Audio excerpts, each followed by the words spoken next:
এই কি সমস্যা? আমার নিয়ে কোনো সমস্যা? তুফান শুরু হয়ে যাবে, তুফান, সাবধান। পৃথিবীতে আসছি একবার, মৃত্যু হবে একবার, বিড়ালের মতো নয়, বাঘের মতো। আল্লাহ তাআলা এই কোরআনটা কই জবান রাখছেন, ওরে জবানের সামনে লাগায় দিও, তেলাওয়াত করতেছে, কোনো ভুল নাই। যত পরে কলিজা ঠান্ডা হয়ে যায়। এরে যুবক, পায়ে হাত দিয়া বলে যাই, যদি পাও দুইটা আগায় দাও, আমি পায়ে হাত রেখে বলে যাব, রে বাবা, ঘুমের সময় তুই মোবাইলটা ওপেন করিয়া ডেলি তো গান শুনো, নাচ গান দেখো। আজকে থেকে আমার অনুরোধ, 5টা মিনিটও যদি হয় মক্কা মদিনার ইমাম সাহেবের একটু তেলাওয়াত শুনিয়া ঘুমা।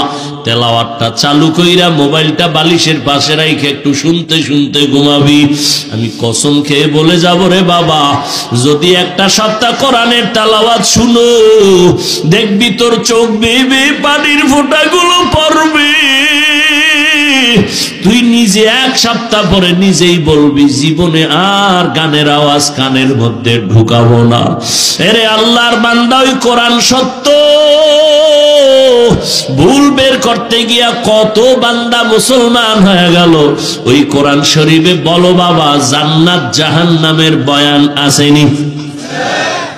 সত্য না মিথ্যা? কে জান্নাতে যাবে, কে জাহান্নামে যাবে, আল্লাহ তাও স্পষ্ট কোরআনে বলে দিয়েছে।